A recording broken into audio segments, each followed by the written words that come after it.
that's one of the reasons I like books, because I'm like, it's one of the few places I can get lost. I'm actually taken away, and it can be for as many or as few hours as I want, but I'm stepping into another world, and I'm not hearing the ping of my email or the ring of my cell phone or whatever it is.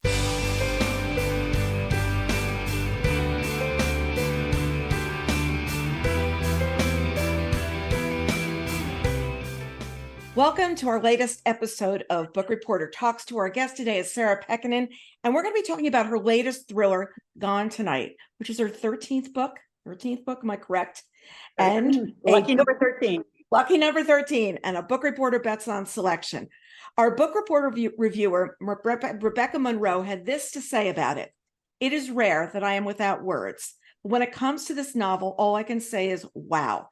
The juxtaposition of chilling and heartwarming is startling and intense, and it's easily the best thriller I've read all year. Absolutely love that quote from Rebecca. I read this book standing by the side of the pool and was completely drawn into the story, and I just sat there doing this for hours. So with that intro, welcome, Sarah. So nice to have you here. Oh my gosh, what a nice intro. Thank you. And I was so thrilled by that review as well. I love nothing more when people are like, what you said, like, can't put it down, one more page, keep turning. And so writing like short, quick chapters, I want you to be able to do that. And I'm so glad it worked for you. Completely worked. And you know what? It was a thing where we weren't really sure what was going on at the beginning of the story and what was going to happen. And the way you unfolded it, well, we'll get into that. But let's start by you giving those who have not been lucky enough to read this book an overview of Gone Tonight. Yes, and it's newly out, so there are probably a bunch of people who haven't read it yet. Exactly. So Gone Tonight is a mother-daughter story. Ruth, who is 42 and a waitress, and her daughter, Catherine, who is 24. So you do the math, Ruth was a teen mom, have always only had each other. They are a family of two. Ruth keeps in touch with no one from her past. She has a tracking device on Catherine's phone, and every few years they move, often with a day's notice. They have to get out of town. And Ruth conducts these drills where she'll spend 5 minutes seeing how much she can take with her if she has to go with no notice. Now that Catherine has become an adult, she's feeling a little claustrophobic. She wants to step out of the life she and her mom share, move to a new city, spread her wings, and Ruth will prevent anything to do that from happening. What you don't know as the reader is the danger coming from Ruth? Is the danger coming from Catherine, or is the danger coming from the outside? And that's what happens as you keep turning the pages. You start to figure this out. Now, back in your acknowledgments, you mentioned that your grandmother was an inspiration for this book. So tell us about that, because that's got to be some story. Yes, and I love that you brought that up. You're actually, I think, one of the first, if not the first person who's asked about my grandmother. And because she lived a life under the radar, very much like Ruth, I'm super proud and happy to talk about her. So the similarities she and Ruth had, they don't have everything in common, but their similarities are both dropped out of high school to support their families. Both worked as waitresses their entire life. My grandma was in her 70s working at a bar as a waitress. Ruth, when we meet her in Gone Tonight, is in her early 40s, and she's also, working at a diner as a waitress. And they both were kind of invisible to the larger world. And, as Ruth would say in Gone Tonight, I've said 17 times before noon, "Hi, I'm Ruth, I'll be your server." Mm-hmm. And it's a safe bet nobody could tell me my name a minute later. But when, my grandmother and Ruth had this in common too. They had this ferocity about protecting their children. They wanted their kids to have an easier and better life, and they would do anything to protect their kids. In my grandmother's case, this manifested when my dad was born with a heart condition and was told he would not live past his 20s. My grandmother became determined to find a solution to this. So in the late 1960s, this high school dropout waitress living in a house she and her husband built, her husband's an immigrant who doesn't really speak English, finds a surgeon in Boston and convinces him to do one of the first open heart surgeries in the country on my dad. Wow. I was just with my dad. He's 84. He's Right. alive because of that. So Ruth, so my grandma just had this, nothing is, nowhere is too far to go. Nothing is too deep, too hard to do for my kids. Ruth has that too, but because Ruth, I write thrillers, things get a little dark and twisty. Ruth's story isn't that straightforward, although in her eyes, it's equally heroic. Right. It's interesting. My dad's in his early 90s, and he says, how did we feed everybody when we were growing up? How did everybody get shoes? How did everybody? He says, we never went without a meal. We never went without this. And he goes, my father, I know he worked at GM. My mother didn't work. And isn't it really interesting when we sit there and we think about all the things we need to do, and then you sit there and see how much they gave their kids along the way. It's very, it's just a different time. It's a very different time. And I feel like the needs of kids are different too now, with social media, with, online credit, like all the different things. Yes. It's the time in which our attention spans are very fractured. That's one of the reasons I like books, because I'm like, it's one of the few places I can get lost. I'm actually taken away, and it can be for as many or as few hours as I want, but I'm stepping into another world, and I'm not hearing the ping of my email or the ring of my cell phone or whatever it is. Right. That's exactly. You write from two different points of view, Ruth and Catherine. Was one easier to write than the other, or was it, this clearly flows and then let me see how this one happens? Or what were you seeing with this? Yeah. So I usually write from two points of view. It's kind of the thing that I've been doing for many books. And I really like that, because you can leave one character in kind of a tough spot and pick up on another at a different point of tension. You can play them off each other. How do they see themselves versus how does the other see them? And Gone Tonight was a book that was a gift. I think every writer gets one. Gone Tonight was mine. It came to me. I would wake up at 4, 5 a.m., run down to the couch with my little rescue dog, a cup of coffee, and my laptop, and just furiously write. I wrote the book in 4 months, start to finish, which is a record. Yeah. And I just felt it was this gift. These characters became so vivid. For the first time ever, I had dreams. I was in a scene, and I would hear Catherine and Ruth talking to me, and I would look around the scene. This is a place where Catherine worked, and I described it. And I remember thinking, oh, this is just how I imagined it. This is, yes, I remember, this should be here. And it was surreal. I feel like my brain was always half in their world, and letting go of them as characters was heartbreaking. I miss them. I'm like, I don't want to let you two go. Yeah, that's the reason 4 months is too short. You have to live with them for 12. Then you get tired. No, I'm teasing you. Exactly. Catherine works in a memory care unit, and you do a great job of taking us inside the various levels of care, and also how Catherine interacts with so many of the residents, and it serves the book as it goes on.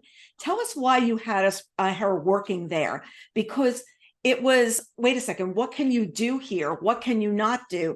And it's also one of those places where there is a lot of protection of, we really don't want these people leaving. We want these people to be safe and careful. So talk to us about that. Yeah. Well, that really, books come to people in different ways, and mine start with kind of fragments, and I blend them together. And it can be like a snippet of a conversation I've overheard, a thought I've had, something I've read that sparks an idea. But this one came about, the very little tiny nugget that turned into Gone Tonight came about because there's somebody that I know who was really struggling with mental illness, and it got really bad during COVID. And when I met with them, I thought to myself, she's disappearing. The mental illness is consuming her right now, and she's not the person I know. And as I drove home, I started thinking about, what are all the ways women disappear? And I thought, well, there's, for thriller writers, the obvious, they just appear disproportionately at the hands of predators. They, we're always encouraged to lose weight, to shrink, to speak more softly, to be a little more gentle. We disappear into roles like motherhood or being a wife or whatever it is, and we let our identity slip away. And then I started thinking about, what would be a way I haven't really seen in a thriller? And I thought, what if a woman was disappearing even to herself? If, somebody's memory was being erased? And that led me to the setting of this memory care unit where Catherine works. And I wanted to get it right for a number of reasons. Even though I write thrillers, I really wanted to be very respectful to the people who are in these situations and to make sure my characters treated them and saw them as whole people, people who were buried under layers of glycerin, as one of my characters put it. But they were still there. Their souls were there. And whether it was music or whatever it was, that part of them could come out at times. And so I really wanted to get the research right, to talk to friends who had parents in memory care facilities, to read books about them, to go online, enter chat groups, say, is it okay if I, listen a little bit, and really understand them well enough so that I could write about them authentically and fairly. So you were a former reporter. Does that serve you as a thriller writer to know how I'm going to get the facts right, how I'm going to get the facts right to tell the story? Yeah, I love research. In fact, my next book, which is not the one after Gone Tonight, I finished House of Glass, which will be out next summer, but the one after that I'm starting. And I get to do a really cool research trip that I can talk about when we talk next time. And I'm so excited. It involves flying cross country and immersing myself for a few days in a very unusual situation. But yeah, I'm a former investigative reporter. I love to geek out on research. I love to, being a reader and being a writer, like you're stepping into another world. You're trying on this other thing, right? Whether it's somebody else's life, experiences, thoughts. And when you're investigating and researching, you're doing a bit of that too. You're kind of thinking, okay, I'm learning about this whole other slice of the world that I've never really known about, never really understood. And these details that make it three-dimensional are the most fascinating to me, the little things that make it just super cool. Yeah. And deception is such a huge part of this book. It's sly in parts and starkly evident in others. What was it like writing those scenes where you're going to deceive us, but you've got to be authentic in that deception so that the payoff later on for us works? Yeah. Well, my rule is you don't lie to the reader. I will not tell, and my characters will not lie to the reader. And I think that's really important because readers don't want to read you saying something. I mean, they can do the little, sleight of hand, and they can have you look over here and do something over here, but they can't outright lie. Maybe the reader and the other characters are going to jump to assumptions.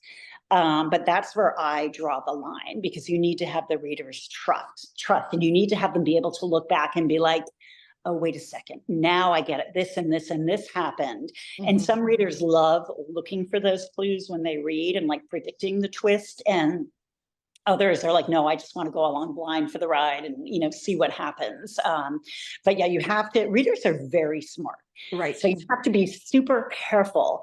And as a writer, you don't always have the perspective of, am I being too obvious? Am I being too fuzzy and hazy? Like, I don't want to confuse my reader, but I don't want to give it away. And that's when you need to have beta readers come in and say, like for The Wife Between Us, we had beta readers come in early on. And the first round, they were like, we don't understand what's going on. The second round, they were like, oh, we saw this coming a mile away. So we kept having to fine tune it because we had lost perspective. And that's one of the things that's hardest about writing. When you're living, eating, breathing this work for months and months, you really need sometimes to take a step back, look at it with a fresh eye yourself, but also get outside eyes. There was a book I was reading, Ernest Galiev, last week, and they went for gas on page 198 and they went again on 199. And the author probably isn't seeing that at this point because there's been so much has been going on. And I just wrote and I go, they're getting gas twice. I think we need to say, and then they pulled into Iowa or wherever they pulled into, so that there's some differentiation of the space they've traveled. And it's just like, that's a click, like everything else in the book, you're like dead on with, but those little things are the ones that, and sometimes editors and copy editors do not catch them either. It's these things where, because they're reading it for intent of this or that. And also, if you read a book too many times, I've seen some times where they said the editor read this book 7 times. And I was like, somebody else should have read it the 8th, because it's a little disjointed, because all the parts are fixed, but they're not doing this. They're not. And what happens in your book is all the pieces do go like this, including being able to track people via phones, which is adds something to the writing this day. These days, but what it does is for you, it actually helps you as a writer to be able to track in this particular book of what you can do. Are you always looking for, like, how am I going to use technology in a better way? Because instead of saying it's not going to work because it'll give away the story. Right.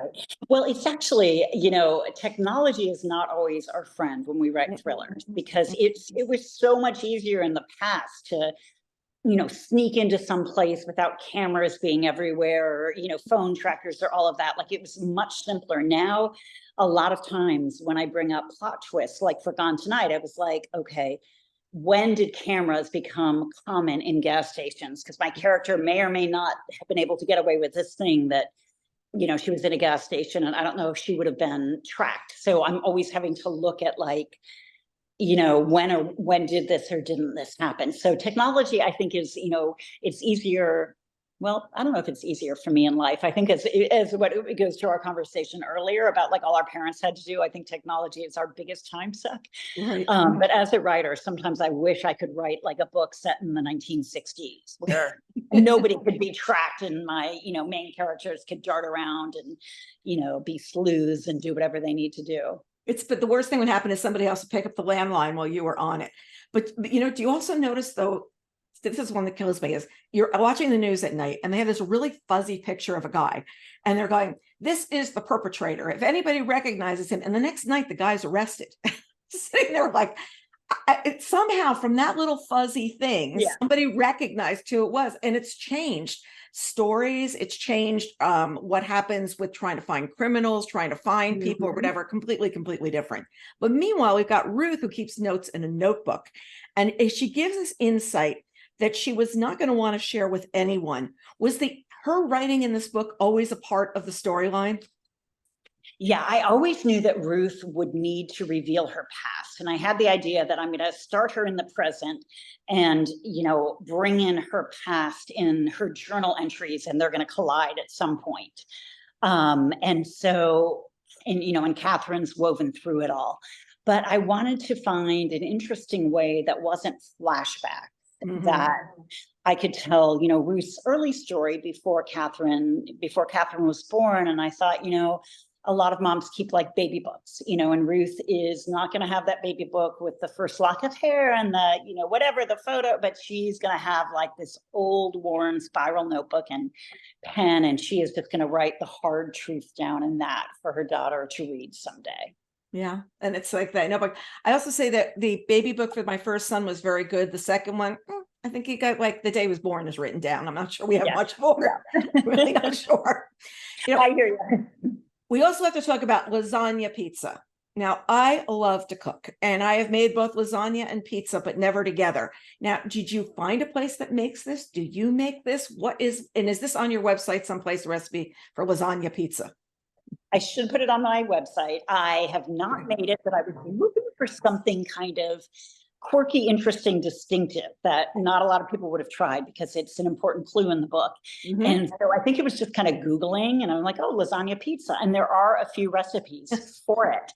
So I will make it at some point. I have not yet, but I'm told it's very good. And I love pizza. Who doesn't? I love lasagna. So someday, yeah. Yeah, I've sat there and I said to my husband, we've got to make this one at some point. We're known for cooking. So I said, we've got to sit there and do lasagna pizza and see what's going on. Oh, you got to send me a photo when you do. I do. I promise. Okay. We definitely will do it too. The book's separated into 3 acts. And what made you write it as act 1, 2, and 3, and add something really theatrical like that is what's coming into the book? Yeah. I mean, that's just kind of, I think storytelling structure naturally breaks into 3 acts. And I think a lot of life breaks into 3 acts. Like, you think about, you have maybe a slightly shorter, life when you're growing up until you, become kind of an adult. And then you have a very long middle adult period, and then a shorter old age period. Like morning, and then you've got like the bulk of the day and night, right? Like, breakfast, lunch, dinner, like so many things about our existence breaks into those 3. And that seems to be a natural way people tell stories. And it's always worked for me. Mhm. So I knew I wanted to have my story told that way. And, I love ending on a cliffhanger, a twist, an aha, a gasp moment when I'm breaking into the next act, because you got to have something to make people be like, what? Okay, one more page. Let me keep going. Yeah, You want to definitely have you the were mini doing that. one. Yeah. Oh, thank you. You want to have the mini ones like at the end of every chapter. But the big ones at the end of every act too. Yeah. And then you were sitting there going, okay, am I going to learn more from Ruth? I'm going to learn more from Daughter. Who am I going to be learning more from as the story goes on? And then the pace picks up as well. I felt like the chapters were getting shorter, that I was reading faster because we were on this little, we've got to go do the chase. We've got to do the hunt and figure out what's going on. Yeah. So based on that, do you outline in advance? Do you know exactly where the story's going? So Gone Tonight, I wrote a 5-page synopsis that I shared with my editor. My reason for doing that is I don't want to spend, however many months writing a book and then giving it to her and her saying, oh, we got a really similar book coming out next year. Or, oh, this kind of book doesn't really work. I hate this part. So I really want to make sure we are clear on the bones of the book and we're in agreement. And also she has great ideas. So she might, weigh in with, well, what about this? Try this. So, we hashed that out in a couple of phone sessions. I write up the 5-page outline. I sent it to her. She might, ask for another call to tweak it. Then I generally write a couple chapters. Then I'm off and running and I write the book. I used to outline much more methodically, but as I've gotten more comfortable writing books, I don't need to as much. Mm-hmm. But I have in my office 2 giant whiteboards. And as I'm writing a book, the top one, I'll write like chapter 1, point of view, Ruth, Ruth XXX. And it's just a few words, what happens in that chapter. Chapter 2, point of view, Catherine XX. And as I'm going, I'm filling in kind of the outline so I can look and see, okay, here's where I've gone. The bottom whiteboard has, just scribblings of, oh, here's a great song I've got to reference. Here's a keyword. Here are the 3 or 4 themes I'm working on in the book. Don't forget about, this little piece. So the bottom is kind of like the scrapbook and the jumble, and the top is like the surgical, here's what's happened so far. And that's working for me now. But I love switching up my process. I love learning about new ways to do things. So it may not be forever, but right now that's really working. Yeah. And you know what else too? It's just that place to write down notes. I mean, we write a newsletter every week and I actually write notes all week long. And so I actually know what I'm going to be like, oh, don't forget to talk about this. Don't forget to talk about that. And I talk about a lot of what I watch. And a lot of times it's really, I don't remember what I watched by Friday. And I'm like, how can I not remember what I watched? But you could make these little notes to yourself all week. You can do it. And also, if you're stuck, there's a word there that might get you started again. And I always feel that way when you're writing. Is sometimes you always write yourself into a hole. And then you got to sit there and say, how do I get out? Oh, lasagna pizza. I can go there, Yeah, absolutely. Yes. It's like that. That's exactly right. You have that little inspiration, that little nugget. You're like, oh, yeah. That's the breadcrumb. And my dog is joining in if you hear her. Okay. I also think that with editors these days too, it also has to be, is this right for your readership? Is this right for who you're writing to? Because sometimes it's a great idea, but it's not for your readers. It's not going to be for an audience that you're used to talking to. And I think the market right now is so fluid of what's going on. I mean, I keep saying that there's over 35 and under 35 of the way we're marketing to people. And over 35 is traditional, under 35, it's influencers or them being influencers. And it's a totally different way of looking at the market and looking at marketing books. And I've been seeing that happening really over about the last year. Everything is sort of like, catapulted in a different direction. So, okay, you've got this outline. Do you always know, oh, look how cute. Your helper, right? That's very insistent about joining. So oh, good. That's like fine. Wanted to see who you were. That's really funny. When you're doing interviews, a lot of times the dog comes running in and you realize it's this other voice that they can't see. And they are very protective of who's ever in the room. And I was interviewing a couple of weeks ago, and finally she says, I've got to go get the dog because the dog is just going crazy. And I was like, I just thought of that now, as the dog has no idea what you're doing. You're not holding the phone like usual. Like, Right. Who is this woman in the box talking? Like, And I what is got she you on doing now? speaker, because we're Zooming. So she checked you out. She decided you're okay. And she went to go lay in her bed. So funny. That's so funny. So did you know the ending here when you were beginning? You said you had the whole outline, but was the ending always like right there, and how are you going to race to it? Yeah, the epilogue especially, I couldn't wait to write. And normally I don't write very much out of order. I start at the beginning and I generally work my way through to the end. Sometimes I'll write, a scene I'm dying to write a little sooner. If I'm stuck and a scene isn't working, I'll go ahead a bit. But the epilogue, I was so excited and eager to write that I drafted it out pretty early, like when I was 70% of the way done, and then I'd go back and tweak it a little more. So I did know how it was going to end. And yeah, and I think having all that time to marinate in your brain too makes it flow a little bit more easily when the time comes to write it. Yeah, well, the ending really grabbed me, what we learn. And the ending made me think back on the whole book and the characters. It made me think back on everything that's happened so far that would lead up to this, what we know and what we don't know about people, what we know about people, how people present themselves to us. And I thought that was completely well done. Am I dead on with what we're like, it's perception and reality of what's really going on with these people? Absolutely, you are. I mean, there was enough ambiguity that I think, like, you have to put together the clues. I'm trying to figure out how not to say too much, and I know you are too. Yeah, exactly. But I think that you could definitely make the case that the ending revealed something big about one of the characters that maybe you hadn't suspected before. Yeah, did not suspect at all. Did not suspect at all. So you wrote a number of books by yourself. You wrote 4 books with Greer Hendricks as your co-author. And then I remember hearing the two of you talk about this. And I loved hearing you talk about how you were writing together. I was at an event, it's got to be years ago, at the Clinton Bookshop. And I love that, what's it like now going back writing on your own? I talked to Greer a couple of months ago, and it was like, you sit in the room and it's, I have an idea. Like, what do you think? Like, you're talking to yourself a little bit more. Yeah, you had writing by yourself before. So was it going back to old habits, or what happened? Yeah, I mean, I've always done different types of writing. So I was a newspaper reporter, then I became a magazine writer, then I was a magazine columnist. I wrote short stories. I've had 4 published. I wrote in women's fiction, 8 solo books. I co-wrote 4 thrillers. Now I'm writing thrillers alone. So for me, part of the fun is like mixing up the process, doing different things, learning new things. I'm doing a little more, or I had been doing a little more screenwriting, with the Wife Between Us and some other things. That's all on hold now with the strike. But so I really like leaping into something new and exciting, even though I'm going to do a book a year, I hope, for the rest of my life. Wow. But the big difference for me is that when I'm writing alone, I tend to be very solitary. It just goes brain fingertips. I have music blasting or not. I'm in a coffee shop, or I'm on the sideline of a soccer field, wherever my kids are. And I'm just kind of thinking and writing. When I'm co-writing, I would have to talk. And so Greer and I would sort of laugh about it. I'd be like, I have to go brain, mouth, and then fingertips, because, we're bantering around with ideas and things like that. So it was like an added step, but I think it was a really valuable step for me to learn, because I think it helped me become a little bit more analytical, and it helped me give like that extra like layer of, is this idea, really going to work?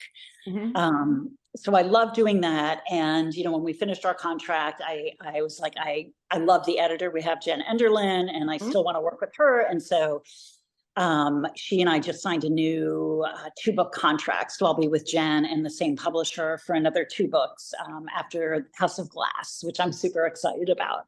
Oh, that's wonderful. And you know what, though? It's like having worked with someone else, you pick up skills. You pick up skills. And I think that a lot of people who say when they first get out of school, I want to work on my own. It's like, if you didn't work in a place, like I worked at Condé Nast for years. And the things I learned were about running a company, about how things, how things worked was a big deal. It was a really, really big deal. Yeah. And I think that working with somebody else, you also sit there and say, wait a second, should I really do this? Should I not? How would I have been stopped before? And I was thinking of you too during the pandemic when kids came back home, and I'm like, how are those two going to write together? Like, oh, it was tough. Yeah. Go somewhere else, Yeah. I mean, our process totally switched up, because we would have, kids. I had contractors in my kitchen that was banging. The internet would go out. like every 5 minutes, these kids wanted to be fed. Her husband would make smoothies right when we started to talk and be like, "Rrr." So we would just laugh about it. So yeah, that definitely mixed it up. I mean, for us and for the rest of the world, that was pretty crazy. Yeah. But we talk about how the children needed to eat all day. When they were at school, they had lunch at like 11:30 or 12. Now it was Right. like a constant restaurant was going on, Totally. We're short order cooks and they all want different things. And we're That's like, exactly. oh, order Domino's. Now my younger one doesn't live here. And they'll say, do you want to come over for dinner? It's like, well, what are we having? I'm like, does it matter? Like, does it really? But he cooks really well. So I could see that, It's Oh, like, so who sees your work first when you finish it? Do you go to your agent? Does it go to Jen? Does it go to somebody else, a writing group? What happens? yeah. So Jen does not see it first. And here's why. Jen, as we've talked about, she's not only an incredibly busy woman, but like anybody else, she has only so many fresh reads in her. Right. And I want to get her read when my book is at its best it can be, because she can always elevate it. But if I'm starting down here, Right. she might go here. If I'm starting here, she might go here. So I have beta readers. I have my agent. My agent's a very good reader. She gives great notes. Her assistant will read it. Friends will read it. I'll have an outside editor read it and give me notes. Then when I've figured out what suggestions I want to take and which ones I don't want to take, and I have different rules. Like if it grabs me, the suggestion as, oh, absolutely, you do it, I will take it. Mm-hmm. If it doesn't grab me, but more than one person brings it up, I have to take a really hard look at it. And if only one person brings up what they think is a problem and nobody else does, and it doesn't bother me, I generally let it go. Okay. Keep it as is. But Jen will get it last when I'm hoping it's in its best possible state, it's polished, and then she'll read it and, generally write me a note and, I'll make some edits and then we'll just go from there. It's usually one or two rounds of, probably 2 rounds of edits. Right. Some are more extensive than other, depending on the book. House of Glass had my fewest edits by far for any book. Gone Tonight did not have a lot either. Gone Tonight was quick. House of Glass was very quick for whatever reason, even though it was a really hard book to write. It came out very clean and solid. But yeah, then Jen will read it. And then from there, it goes on to copy editing right after her. And it goes just like, from there, blah, blah, blah. So this is the 13th. You have you changed anything in how you write? Like, have you changed anything in, well, your confidence level is definitely there. Your research level is definitely there. Are there things that you sit there and say, I will allow myself this, like put XXX right now, or I will allow myself to do this because I know I can fix it later. And I'm not going to get hung up, because at the beginning, I used to get hung up on X. Yeah. Happen now? I definitely think I'm much more confident as a writer now, just even though I'm always like every single other writer I know, like, oh, this could all go away at any minute, maybe and I tell myself, this is not a muse, this is not magic, this is a craft. You've been working very hard at your craft for many, many, many years. And, it's like being a carpenter. You're okay, you got this, you know how to do this. I think writing the outline, or not the outline, the proposal gives me some confidence. If I figured out where I'm going, what some of the big twists are, and then when I'm filling it all in, I can kind of go off and do other things. And sometimes characters will do things that'll be a little surprising, or twists that I didn't plan will come. But I think I could never write and just be like, I'm going to write a chapter and see what the character does. Because I write thrillers, like everything has to build on everything else. I can't go down these crazy alleys and not know where I'm going.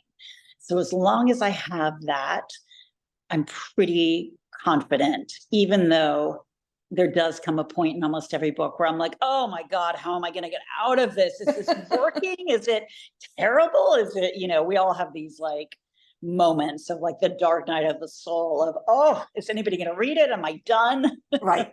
And then you read something else by somebody else, oh, that's so good. How's mine going to, stack up next to that? And I tell you, it's very, very hard right now for books. And I'm going to be honest about this. there are a lot of books. There are a lot of books out there. I just read, I think it was 10 books over the break. I didn't do much more. Let's get really real. I didn't do much more. I stood in the pool and read books.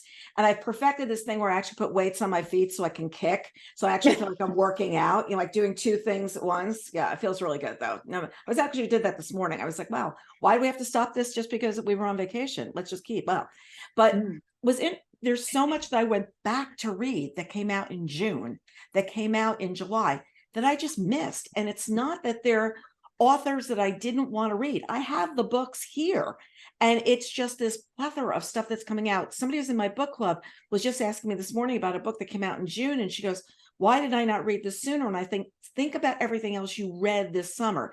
And I think that we're in this moment where there's, you're reading debuts, you're reading somebody's second book, you're reading somebody's 13th book, you're reading somebody who you've been dying to get your hands on, you know, and I just think the marketplace is very, very crowded right now. And they say, oh, that there are not enough readers out there, or readers aren't reading. And I said, I don't think that's quite it. I don't think people are reading on the momentum that we were used to of the first week, the second week, the third week, what it's going to mean. Things can bubble up later because people are finally finding the book, or if they have the book, they're reading the book. Am I making any sense here about what you're seeing in the market as well right now? You know, one thing I am seeing that's heartening to me, because I think we've all heard that, like, people don't read anymore and everybody's, you know, on video games and we're losing. But I have seen a lot of women, because women tend to read more, you know, in general, women and younger women who are reading more. And I think Book of the Month, you know, that subscription club service has been great in attracting a lot of really devoted young readers. I think, you know, they are on social media as influencers. So I do get a lot of like 20-something women or late teenagers who love to read. And they're like, we are the ones who are the readers with all our friends. We're always recommending the books. And I'm so grateful, like this new wave is coming along of people who love books and who can and do spread the word about them. But yeah, there are a lot of books out there. There are a lot of books out there. And you know, what I'm also seeing too is when I got out of school, everybody's saying, oh, you know, everybody's reading romance or, you know, just light books and all this stuff. Look, when I got out, I was Danielle Steele, Judith Krantz. I mean, I have a whole shelf that's like not front and center downstairs, but those are what I read. Like that is, and I think that one of the things that happens is when you come out of college, okay, you first of all have read like the masters or the classics or whatever for years, and you don't really know what else to read. And they're still reading the same, I say dead white men, but I'm not being like, you know, crass here, that we were reading. So where have we changed the curriculum to move them along to be future readers of today, moving it up in the marketplace a little bit more of what they're reading? And if I'm making sense, it's like, you know, what Toni Morrison being taught in school, is this being taught? And I don't mean taught just in one class. I mean, across the board. And I had a class that was called Books That Changed America. That was amazing. Book That Changed the 60s. Amazing. And those courses brought you in line with, you were reading authors that had, you know, books that were centered during that time, but you're also reading stuff that was a lot more current than what we're doing right now. So that's one of my beefs. That's one of my beefs that I bring up when I'm talking, because I feel like they're not introduced. I mean, there are people that I've had friends who've taught courses. They don't know some of the best-selling authors today. People are not aware of what they like. John Grisham, and I'm not kidding. This is what people have told me teaching classes, and it like totally surprises me. But when I think about it, I was reading him when I got out of school. I was reading him at a certain point. I was reading him in '96. I was reading him whenever he started. We're like, okay, so what is their version of John Grisham? Got what I mean? Like, where are they picking up with? So I don't know. So tell us about the title. Was this always Gone Tonight? So one thing that is not my strength is titles. And luckily my editor, who's a genius, is very good at titles.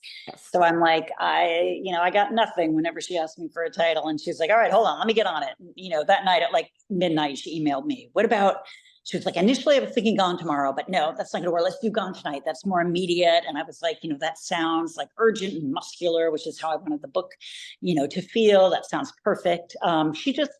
She is her brain works in a lot of different ways very well, where like, I think I can do some things very well and other things not well at all. Her brain seems to be like very multifaceted. And so she can like tell you what the book cover should look like. If she reads it, she can like sum it up and pitch it. She can come up with the title. She can come up with a great, line of dialogue to put in there. And so that's just, one of the great things about working with her is getting to benefit from all of these sides of her brain. She has come up with titles for The Golden Couple. We wrote that off her title. She said, I got a great title, The Golden Couple. I think you guys can write a book around it. We're like, all right, let's do it. Yeah. I love Jen because she is that multifaceted. She knows the business part of it, but she's got that editorial brain always working and thinking, where should we go? And the other thing about Jen that I love is she admits she makes a mistake. And there are a lot of people that can't admit that. And she'll sit there and go, you know what? No, don't do that. We'll go in this other direction instead. And I really like that about her. I haven't had lunch in a while. I got to do that because she's really close. She actually grew up in my town. And we'll sit there and have these great conversations because she sees like the big picture with her authors. And she's also such a champion of her authors, which is really, really lovely of like, how can I make their book stronger? How can I make it better of what they're doing? Which is really, really lovely as well. So let's talk about this cover. Like she says, like, this is what we should do. I've got this silver, like, they're gone tonight. It's like, wow, is that the drape? And they're out the window and they're gone, right? Yeah, she told me, she gave the art director, Michael Storing, some general direction. Like, I want it very simple. I want it very stark. And he came up with that. And, I don't know how many different possibilities they went through. They usually just show it to me when they either have one they love or, a few to choose from.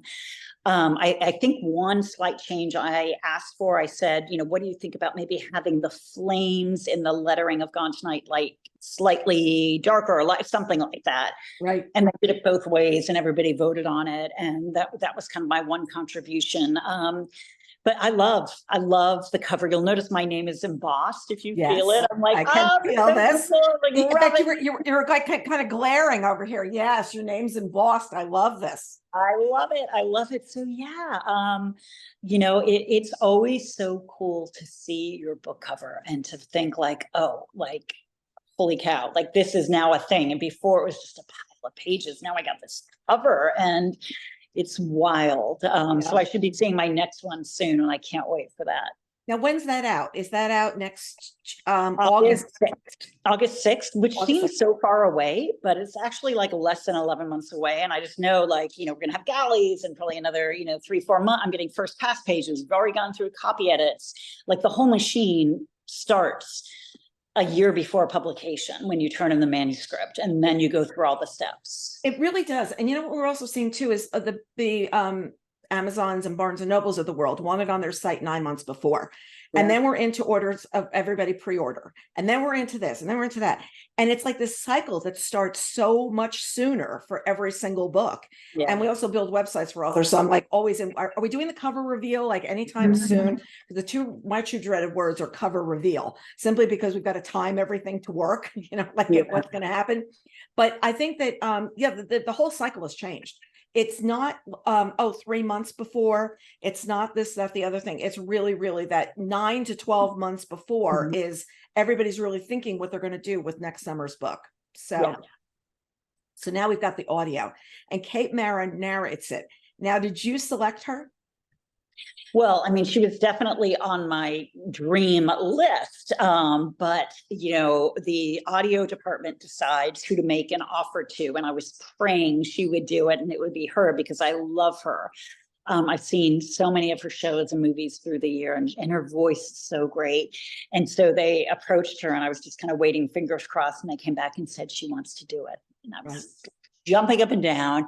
And then they came back to me again, and they said, would you like to fly out to LA and watch her record part of it? And I'm like, are you kidding me? And they flew me to LA and I met her. She was great, funny, like just down to earth, just very, very serious about her craft, like watching her and the way she acted things out and the way she would say, no, let me try that again.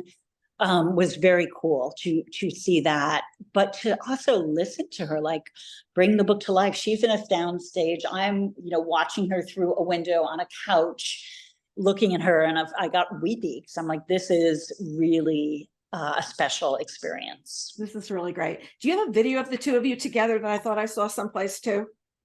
Yeah, we took pictures, and I think they did some videos too. They had a photographer, videographer there doing it all. Right. So yeah. I think there is something someplace, because I definitely saw the two of you together.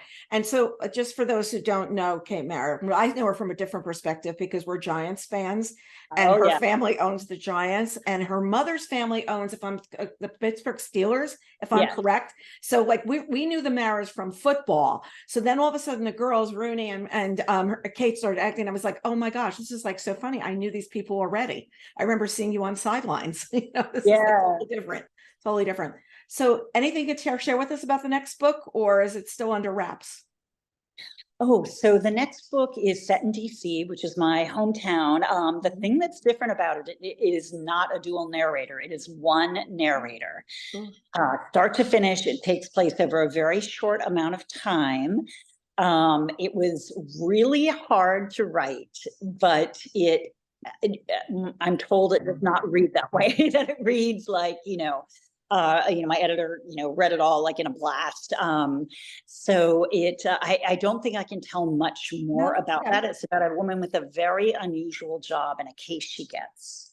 Very, very interesting. Well, besides the fact that just writing one voice, it's going to be interesting to see what you do, because that will be something very different for you for what you've done before.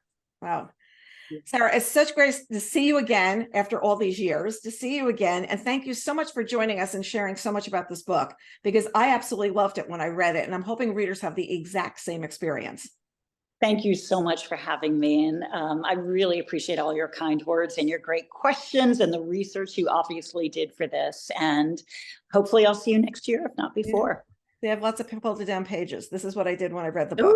That's what I did. Love it. This is what I did. I love it. It's a well-loved book. A well-loved book. And to our readers, look forward to seeing you next time on Book Reporter Talks to. Thanks so much for joining us.